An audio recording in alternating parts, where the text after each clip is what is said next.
1998 ഫെബ്രുവരി 27, 28, March 1 തീയതികളിൽ ഇന്നേക്ക് കൃത്യം 10 മാസം തികയുമ്പോൾ അള്ളാഹു അനുഗ്രഹിച്ചെങ്കിൽ കേരള ജമാഅത്തെ ഇസ്ലാമിയുടെ സംസ്ഥാന സമ്മേളനം നടക്കും. ഇൻഷാ അല്ലാഹ്. സമ്മേളനം ഒരു സംഭവമാകണമെന്നാണ് നമ്മൾ തീരുമാനിച്ചിട്ടുള്ളത്. ക്രിയാത്മകവുമായ പ്രവർത്തന പരമ്പരകളിലൂടെ ഭാരത പൗരന്റെ പ്രത്യാശയുടെ പ്രതീകമായി മാറിയ ഇന്ത്യൻ ജമാഅത്തെ ഇസ്ലാം മധ്യഭാഗധേയമാകെ മാറ്റിടും പ്രവാഹമായി ഒരുമയാർന്ന സംഘശക്തി ഞങ്ങൾ ഇന്ന് വരികയാ. ഈ രാജ്യത്ത് മനുഷ്യ സമൂഹമേ, നിങ്ങളെയും നിങ്ങൾക്ക് മുമ്പുള്ളവരെയും സൃഷ്ടിച്ച സരാധിനാഥൻ കീഴ്പ്പെടൂ എന്ന് പറയുന്ന ഒരു പ്രത്യയശാസ്ത്രത്തിന് പ്രസക്തിയുണ്ടോ എന്ന് ആലോചിക്കേണ്ടതുണ്ട്. അവർ പ്രഖ്യാപനം ഏറ്റുവാങ്ങി സമ്മേളനത്തിന്റെ ആത്മാവുമായി സ്വന്തം ഗ്രാമങ്ങളിലേക്ക്, ഗ്രാമാന്തരങ്ങളിലേക്ക്. മധ്യഭാഗധേയമാകെ മാറ്റിടും പ്രവാഹമായി ഒരുമയാർന്ന സംഘശക്തി ഞങ്ങൾ ഇന്ന് വരികയായി. സ്വതന്ത്ര ഇന്ത്യയിൽ ജന്മം കണ്ട ഇസ്ലാമിക പ്രസ്ഥാനമായ ജമാഅത്തെ ഇസ്ലാമി രാജ്യത്ത് എന്ത് സാധിച്ചു എന്ന് കേരളീയ ജനതയുടെ മുമ്പിൽ സമർപ്പിക്കുവാനുള്ള വിനീതമായ ശ്രമമായി കൂടിയാണ് അത് വരാനിരിക്കുന്ന സംസ്ഥാന സമ്മേളനത്തെ കാണുന്നു. വൻകരകളൊക്കെയും ജനതതികൾക്കുള്ളിലും സത്യദീനിൻ അമരനാഥ മലയടിച്ചുയർന്നുപോയി. ഇന്ത്യൻ ജമാഅത്തെ ഇസ്ലാമിയെ സംബന്ധിച്ചിടത്തോളം കഴിഞ്ഞ 5 പതിറ്റാണ്ടുകൾ പ്രതിസന്ധികൾ തരണം ചെയ്തുകൊണ്ട് ഒരു പുതിയ സമൂഹത്തെ സൃഷ്ടിച്ചുകൊണ്ട് ഇനിയും ഈ സമൂഹത്തിന് 1000 വാഗ്ദാനങ്ങൾ നൽകുവാൻ സാധിക്കുന്ന രീതിയിൽ പ്രതിസന്ധികൾ അതിജയിച്ചുകൊണ്ട് മുന്നേറിയ ചരിത്രമാണ് ഇസ്ലാമിക പ്രസ്ഥാനത്തിന് പറയാനുള്ളത് എന്ന് ഈ രാജ്യത്തുള്ള രാജ്യനിവാസികൾ മനസ്സിലാക്കേണ്ടതുണ്ട്. ഇന്നത്തെ പ്രചരണോദ്ഘാടനത്തോടുകൂടി നിങ്ങൾ അറിയണം, ഇനി നിങ്ങൾക്ക് വിശ്രമത്തിന്റെ നാളുകളല്ല, ഇനി നിങ്ങൾക്ക് പരിശ്രമത്തിന്റെ നാളുകളാണ്. അതിനുവേണ്ടി സ്വയം സമർപ്പിക്കുവാൻ സന്നദ്ധരായി രംഗത്തിറങ്ങുക. ഉണരുക, പുതുയുഗത്തിൻ പ്രഭയിൽ മുങ്ങി പൂർവചക്രവാളമേ വരികയായി ഒരുമയോടെ സംഘശക്തി ഞങ്ങൾ ഇന്ന് വരികയായി. ഈ നാട്ടിലെ പാവപ്പെട്ട സാധാരണക്കാരായ ആളുകൾക്ക് നിത്യജീവിതത്തിന് പോലും വകയില്ലാത്ത വിധം ജീവിതം ദുസ്സഹമായ ഒരു സ്ഥിതിവിശേഷം ഇവിടെ സംജാതമായിക്കൊണ്ടിരിക്കുന്നത് നാം കാണാതിരുന്നുകൂടാ. ഏറ്റവും കൂടുതൽ പത്രങ്ങളുണ്ട്, പള്ളികളുണ്ട്, പാഠശാലകളുണ്ട്, വിദ്യാഭ്യാസമുണ്ടെന്ന് അവകാശപ്പെടാം. ഈ മുസ്ലിം സമുദായത്തിൽ ഒരു സംഘടന നല്ല മലയാള പത്രം നടത്തുന്നെങ്കിൽ പിന്നെ വേറെ കൂട്ടർ നല്ലൊരു മലയാള പത്രം നടത്തുന്നതിന് പകരം നല്ലൊരു ഇംഗ്ലീഷ് പത്രം നടത്തല്ലേ. ഒരു കൂട്ടർ നല്ലൊരു വനിതാ മാസം നടത്തുന്നെങ്കിൽ വേറെ കൂട്ടർ നല്ലൊരു ശാസ്ത്രമാസം നടത്തട്ടെ, വേറെ കൂട്ടർ വേറെ ഒരു ചരിത്രമാസം നടത്തട്ടെ, ഒരു ഗവേഷണ മാസം നടത്തട്ടെ. മത്സരം ആരോഗ്യപരമാണ്. യുഗയുഗാന്തരങ്ങളായി ജനപദങ്ങൾ പോറ്റിയ കനവ് പൂത്തുലഞ്ഞ പോലെ ഞങ്ങൾ ഇന്ന് വരികയായി. അപ്പൊ അതുകൊണ്ട് ഇങ്ങനെയുള്ള ഒരു പുനഃക്രോഡീകരണത്തിലൂടെ സ്വന്തം ഉമ്മത്തിനെ ശക്തിമത്താക്കി തീർക്കുക. ഇന്ത്യയിലും അതുപോലെ തന്നെ ഇന്ത്യക്ക് പുറത്തുമൊക്കെയുള്ള ഈ മുസ്ലിം ഉമ്മത്തിന്റെ മുന്നോട്ടുള്ള പ്രയാണത്തെ ത്വരിതപ്പെടുത്താൻ വേണ്ടി നമ്മുടെ ഭാഗത്ത് നിന്ന് നിർവഹിക്കാൻ സാധിക്കുന്ന എല്ലാ കാര്യങ്ങളും നമ്മൾ നിർവഹിക്കുക. ഈ ജമാഅത്തെ ഇസ്ലാമി പ്രസ്ഥാനം നടത്തിക്കൊണ്ടിരിക്കുന്ന മൂല്യവൽക്കരണവുമായി ബന്ധപ്പെട്ട് നടത്തിക്കൊടുക്കുന്ന എല്ലാ ശ്രമങ്ങളും ഈ രാജ്യത്ത് നിങ്ങൾ കൗതുകപൂർവ്വം നോക്കിക്കാണുകയാണ്. ആ പ്രവർത്തനവുമായി നിങ്ങൾ മുന്നോട്ട് പോയി കഴിഞ്ഞാൽ തീർച്ചയായിട്ടും ആ മൂല്യവൽക്കരണ പ്രക്രിയയുടെ വക്താക്കളാക്കാൻ സാധിച്ചില്ലെങ്കിൽ പോലും മാറി നിൽക്കുന്ന ആളുകൾക്ക് പോലും ആവേശം ഉളവാക്കുന്ന ഒരുപാട് കാര്യങ്ങൾ ഈ രാജ്യത്ത് സംഭവിച്ചുകൊണ്ടിരിക്കും എന്നാണ് എനിക്ക് ആ കാര്യത്തെ കുറിച്ച് പറയാനുള്ളത്. ഉണരുക, പുതുയുഗത്തിൻ പ്രഭയിൽ മുങ്ങി പൂർവചക്രവാളമേ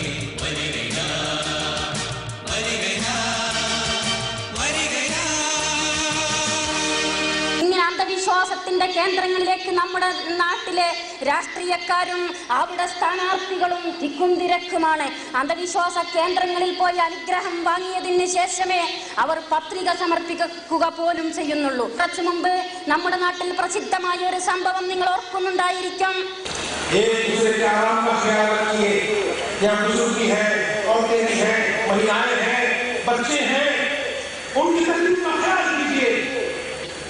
और If you say Muhammad sallallahu alayhi wa sallam is the messenger of Allah, the last messenger, he is. വരികയായി ഒരുമയോടെ സംഘശക്തി ഞങ്ങൾ ഇന്ന് വരികയായി യുഗയുഗാന്തരങ്ങളായി ജനപദങ്ങൾ പോറ്റിയ കനവു പൂത്തുലഞ്ഞ പോലെ ഞങ്ങൾ ഇന്ന് വരികയായി ഉണരുക ഉണരുക പുതുയുഗത്തിൻ പ്രഭയിൽ മുങ്ങി പൂർവചക്രവാണമേ. സൗകര്യങ്ങളിൽ ചില പരിമിതികൾ ഉണ്ടാകാൻ സാധ്യതയുണ്ട്. ആ പരിമിതി അല്ലാഹുവിനെ ഓർത്തുകൊണ്ട് പടച്ചവനെ ഓർത്തുകൊണ്ട് നിങ്ങൾ സഹിക്കണം എന്ന വിനയപൂർവ്വം ആവശ്യപ്പെടുകയാണ്. അധർമ്മം വ്യാപിക്കുന്ന സന്ദർഭം ധർമ്മത്തിന്റെ പുനരുദ്ധാരണത്തിന് വേണ്ടി ഞാൻ അവതരിക്കുമെന്ന് ഭഗവാൻ കൃഷ്ണൻ പറഞ്ഞതുപോലെ എല്ലാ മതങ്ങളും ദർശനങ്ങളും ഈ ലോകത്ത് അനിവാര്യമായും ധർമ്മത്തിനും മൂല്യങ്ങൾക്കും വേണ്ടി എഴുന്നേൽക്കേണ്ടുന്ന അവസാനത്തെ സന്ദർഭമാണിത്. ഈ ലോകം ഒരു നാശത്തിന്റെ വക്കിലാണ് നിൽക്കുന്നത്. ഈ ലോകം തീർച്ചയായും ദൈവത്തിന്റെ ശാപത്തിനും ശിക്ഷയ്ക്കും അർഹമാകുമാറും എന്നും അധർമ്മം വ്യാപിച്ചുകൊണ്ടിരിക്കുന്ന ഒരു കാലഘട്ടത്തിൽ ദൈവത്തെ പ്രതിനിധീകരിക്കുന്ന, ധർമ്മത്തെ പ്രതിനിധീകരിക്കുന്ന, പ്രവാചകന്മാരെ പ്രതിനിധീകരിക്കുന്ന, മൂല്യങ്ങളെ പ്രതിനിധീകരിക്കുന്ന പ്രസ്ഥാനങ്ങൾ അവർ അന്തഛിദ്ധം മറന്ന് പരസ്പരം കാലുവാരുന്ന രീതി മറ്റുകൊണ്ട് ഒരു കൂട്ടായ്മയ്ക്ക് വേണ്ടി അവരിൽ നല്ലവർ ഒരു കൂട്ടായ്മയ്ക്ക് വേണ്ടി ശ്രമിക്കണമെന്നാണ് ജമാഅത്തെ ഇസ്ലാമി ആഗ്രഹിച്ചുകൊണ്ടിരിക്കുന്നത്. അതുകൊണ്ട് എൻ്റെ പ്രിയപ്പെട്ട മതവിശ്വാസികളായ സഹോദരന്മാരെ പറയുവാനുള്ളത്, ഇത് നമ്മൾ തമ്മിലുള്ള പോരാട്ടത്തിന്റെ സന്ദർഭമാണ്. നമ്മൾ തമ്മിലുള്ള കൊടുക്കലിന്റെയും വാങ്ങലിന്റെയും കൂട്ടായ്മയുടെയും സന്ദർഭമാണ് ഈ കാലഘട്ടം ആവശ്യപ്പെട്ടുകൊണ്ടിരിക്കുന്നത്, ചരിത്രം ആവശ്യപ്പെട്ടുകൊണ്ടിരിക്കുന്നത് എന്ന് ചൂണ്ടിക്കാണിക്കുവാൻ ഞാൻ ആഗ്രഹിക്കുകയാണ്.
മനുഷ്യന്റെ ഐഹികമായ സമാധാനവും പാരത്രികമായ മോക്ഷവും ഒന്നിച്ചു ഉറപ്പുവരുത്തുന്ന പരിശുദ്ധ ദീനുൽ ഇസ്ലാമിനെ സംസ്ഥാപിക്കുക, ഒരേറ്റക്കുറച്ചിലും കൂടാതെ. India is a plural society. As you all know, it's a land, a cradle where so many religions grow, so many languages spoken, so many cultures flourish. It's a multilingual, multi-religious, multicultural, multiracial India, and therefore here one language, one culture, one religion, that cherry cannot work. All of us have to live with peace, and therefore it is in such a situation also we must have solidarity to carry on struggle, to live as Muslims in our country peacefully, and that struggle should be peaceful, constitutional struggle.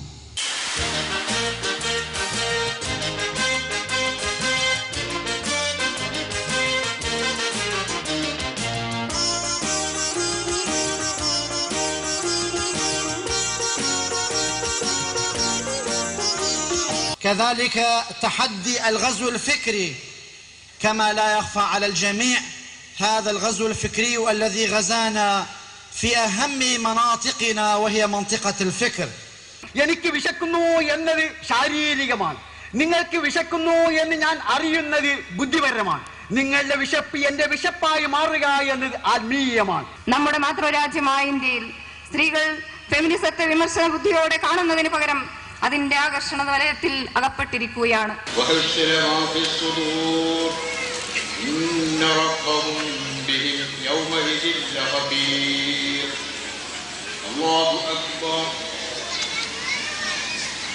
ഇസ്ലാമിക പ്രസ്ഥാനത്തിന്റെ പ്രവർത്തകന്മാരോടും അനുഭാവികളോടും ഞാൻ ഉൾപ്പെടെയുള്ളവരോട് എനിക്ക് പറയാനുള്ളത്, ولو لم أر بعيني ما كنت أصدق.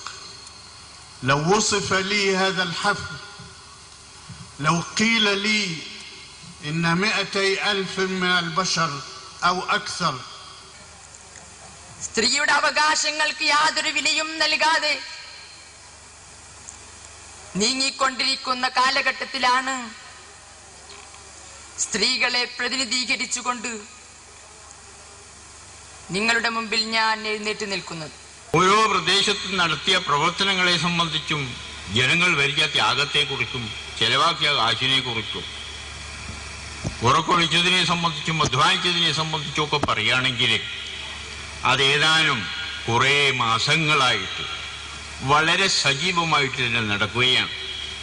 അതിൽ യാതൊരു വിട്ടുവീഴ്ചയും ആരും ചെയ്തതായിട്ട് എൻ്റെ അനുഭവത്തിലില്ല. എല്ലാവരും ഇത് ഫീസബീലാണ്. പ്രപഞ്ചത്തിന്റെ നാഥന്റെ പ്രീതിക്ക് വേണ്ടിയുള്ള മഹത്തായ ഒരു പ്രസ്ഥാനത്തിന്റെ ഉജ്ജ്വലമായ ഒരു സംഭവത്തിന്റെ സാക്ഷിയാകാൻ കഴിഞ്ഞതിൽ അൽഹംദുലില്ലാഹ്.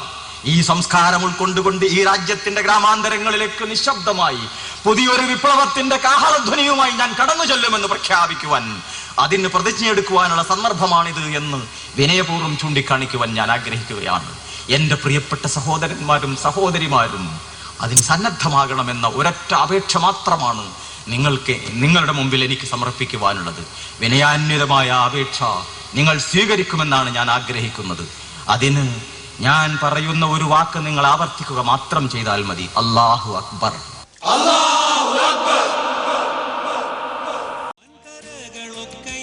ജനതതികൾക്കുള്ളിലും സത്യദീനിൻ അമരനാഥ മലയടിച്ചുയർന്നുപോയി. ഉണരുക ഉണരുക, പുതുയുഗത്തിൻ പ്രഭയിൽ മുങ്ങി പൂർവചക്രവാളമേ വരികയായി ഒരുമയോടെ സംഘശക്തി ഞങ്ങളിൽ